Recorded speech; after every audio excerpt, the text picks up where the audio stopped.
Tersesat, oh tersesat. Haleluya. Shalom. Wah.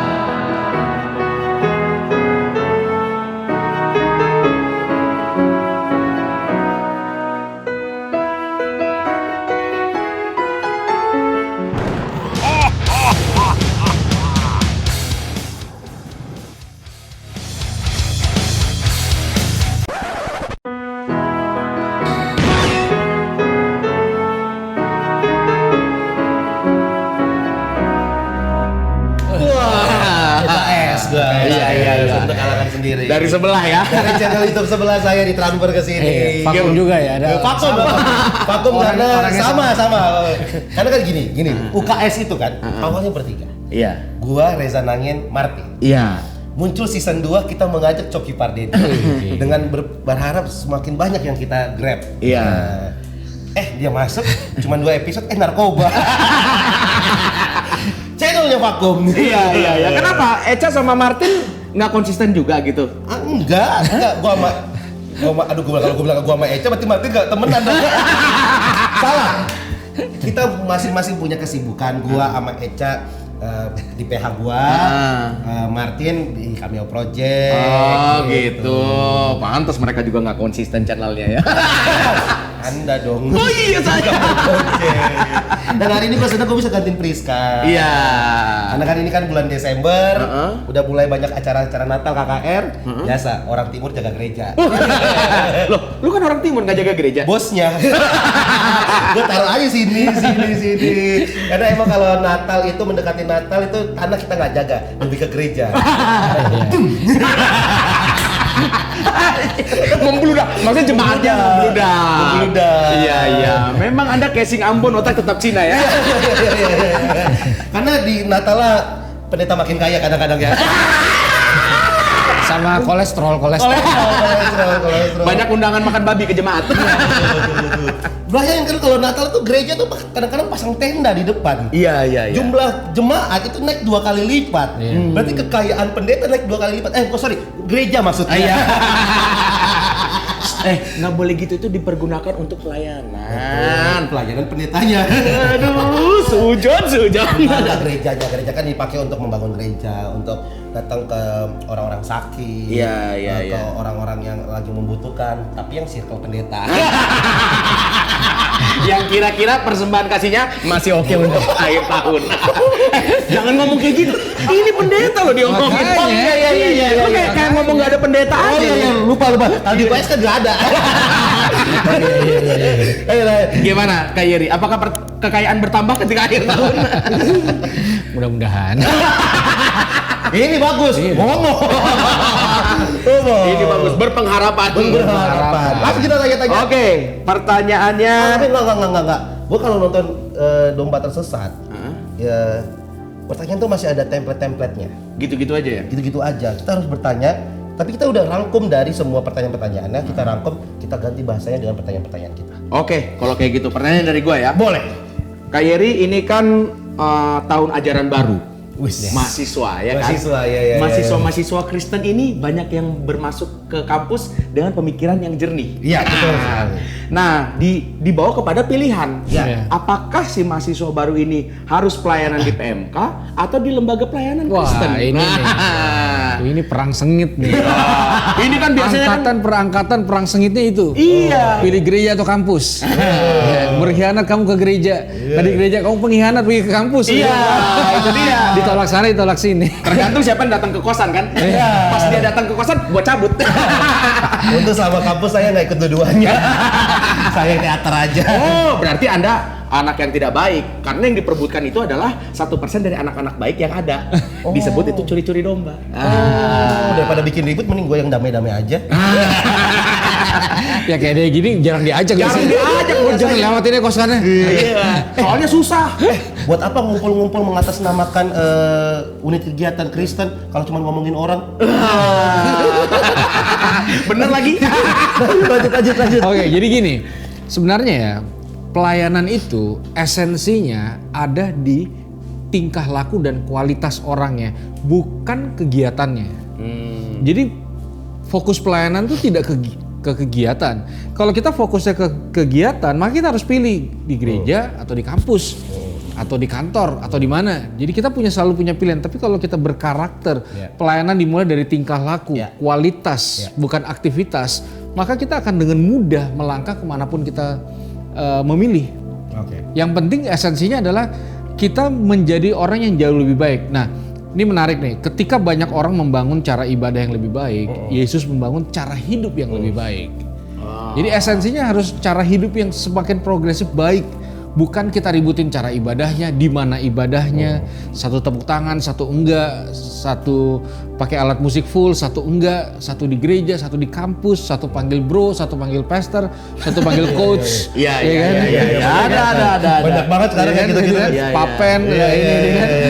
Hormat sih pendetanya panggil papen. Punya uang dulu papen.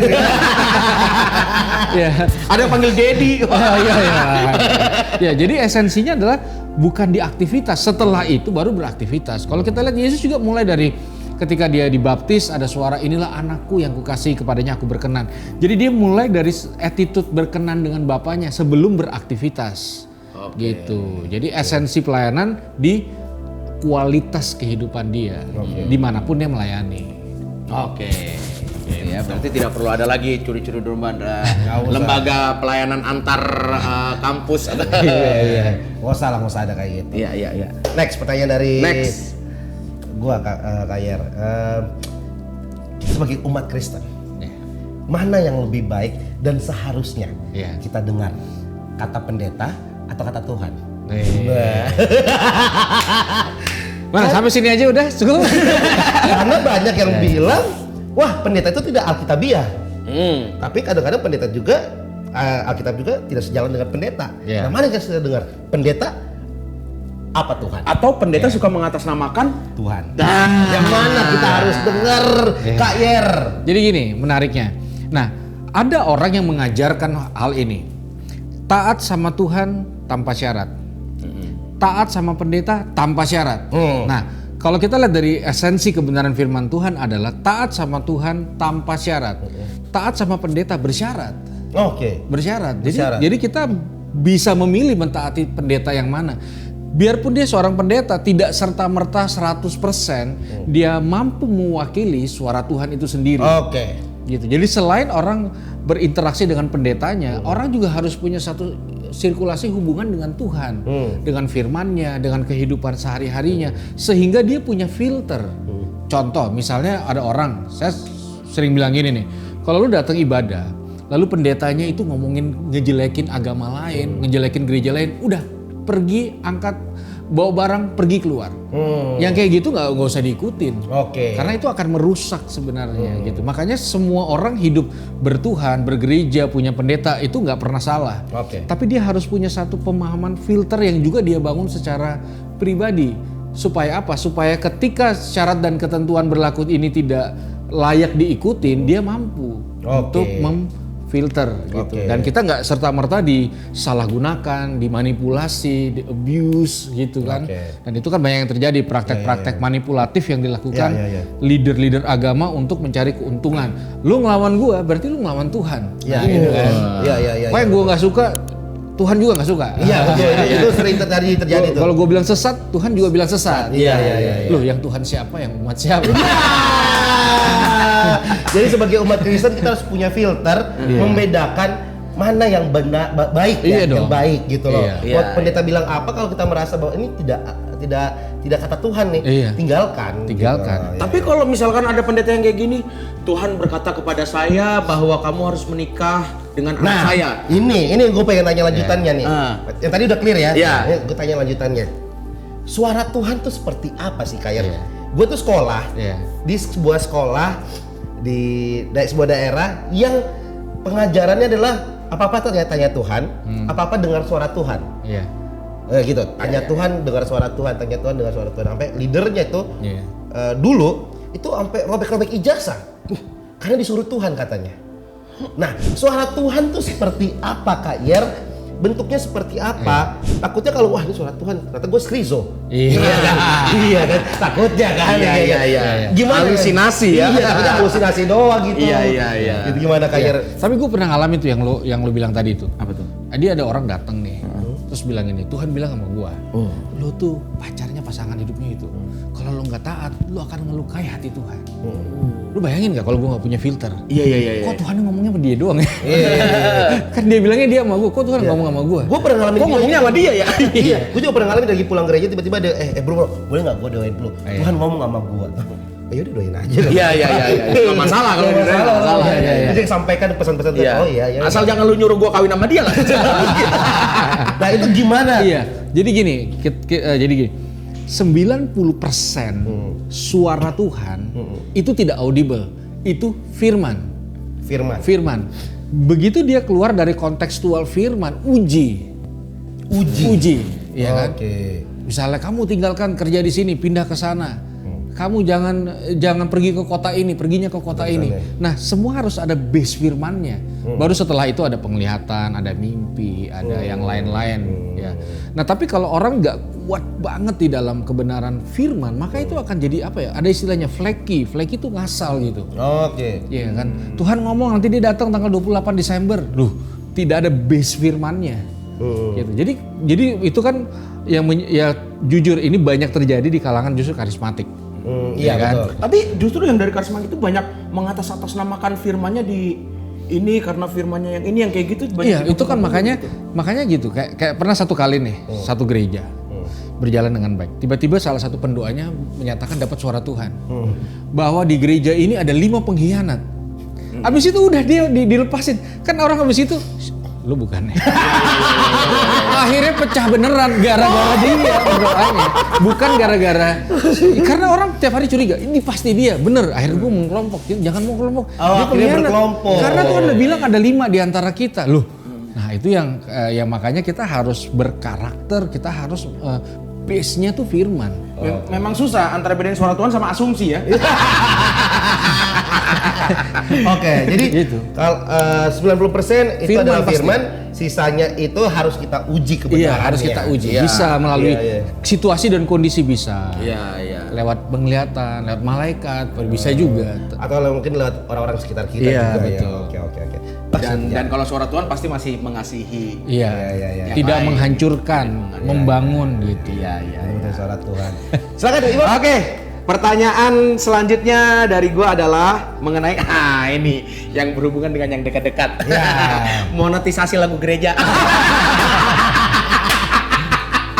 Ini kan lagi online nih. Online. Jadi banyak gereja-gereja kan menyanyikan lagunya. Iya. Sedangkan kan masuk ke YouTube. Iya. YouTube kena monetize. Iya. Nah, pertanyaannya adalah Ibu, boleh nggak? Boleh nggak gereja memonetisasi lagu ciptaannya? Iya. Oh, Iya, kayak gereja. Gimana sih? Kan deket sana lah. Udah. Begitu ya. Iya. Jadi kalau kurang puas langsungnya DM. Sama pendeta ini. Iya, jadi kan sekarang tuh kan semua sifatnya progresif ya. Progresif. Di dalam pelayanan semuanya sifatnya progresif, termasuk dalam karya-karya yang didapatkan, gitu ya. Nah makanya kalau menurut gua nih pertama, yang penting tuh tidak melanggar konsekuensi hukum yang berlaku di satu negara. Oke. Iya dong. Karena patokannya itu dulu, hukum dulu. Nggak ada melanggar hukum dan sebagainya, ya. Lalu kedua, kayaknya kita udah mulai masuk dalam sebuah kedewasaan. Jadi waktu kita ngebahas ini, kayak semua orang tuh harus dipaksa jadi pikirnya dewasa, tidak negatif thinking, tidak ngambil kesimpulan ini, tidak menyebarkan isu negatif, tidak mengambil keuntungan untuk tuh kan mendingan di gua daripada di situ, ya kan? Kan gue bilang juga apa, makanya dan ini akhirnya menjadi tontonan yang gaduh gitu, satu klarifikasi, satu lagi ini yang bener gini dan akhirnya enggak. Jadi kita lihatlah bahwa memang di dalam kehidupan bertuhan tetap ada namanya kebutuhan-kebutuhan yang real, nyata, dan itu dalam kacamata ya normal lah. Sama gini, kita lebih mendasar lagi. Kita kan semua butuh firman Tuhan. Ya, betul dong. Betul. Nah, salah satu cara gimana kita bisa membaca firman, kita kan beli di toko buku. Oh iya. Beli, itu kan kita beli. Jadi iya. Alkitab itu ada yang subsidi, meskipun kertasnya itu katanya subsidi, tapi secara fisiknya Kita nggak bisa datang tuh ke toko buku Immanuel atau yang lain. Aku orang Kristen, aku butuh firman, aku ambil satu yang warna ungu. Ya nggak apa-apa. Tapi ada kasir di depan. Iya. Betul. Kita aja pengen firman, kita beli Alkitab di Gramedia. Tapi karena alasannya orang yang menentang itu adalah karena itu kan talenta dan firman dari Tuhan, kenapa diperjualbelikan lagu-lagu itu kayak gitu katanya. Maaf nih Pak, itu kan talenta, itu firman Tuhan dari Tuhan. Itu cerita dakwah, itu udah pesan-pesan. Itu pesan-pesan Tuhan loh, Alkitab loh. Kita bayar loh. Ini cuma talenta loh. Talenta dari Tuhan itu dari langsung Tuhan langsung loh ini. Tetap dikasir ya? Dikasir. Iya, jadi memang ada budaya yang seperti itu. Sebenarnya kita gampang. Kita setuju nggak apa-apa juga. Iya. Yang penting jangan gaduh aja. Gitu. Iya kan? Intinya semua bisa dibicarakan baik-baik. Iya. Dan maksudnya gini, ketika masuk YouTube kan itu emang ada sistem. Iya. Di dalamnya, iya. kita harus menaati itu. Dan kalau tadi bilang talenta, ini kan talenta dari Tuhan, kenapa harus diperjualbelikan? Itu talenta yang dari Tuhan. Alkitab, ini suara Tuhan, kita beli di Gramedia. Iya, kecuali yang subsidi gratis ya dari gereja ya, yang warna biru tuh biasa kecil. Saran jajan baru doang. ada di hotel ya. Iya di hotel. Ada lama banget. Mending jadi gini, jangan berasumsi. Kalau ada keresahan, nggak apa-apa. Keresahan itu baik. Tapi selesaikan keresahan itu juga dengan baik. Artinya cari tahu sumber yang benar. Ya kalau bingung nih, tanya aja Ibu. Iya.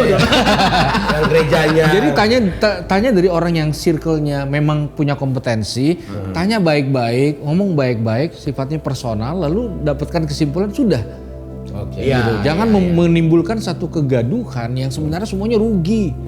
Apa sih menariknya tontonan kekristenan buat orang yang mau mencoba kenal?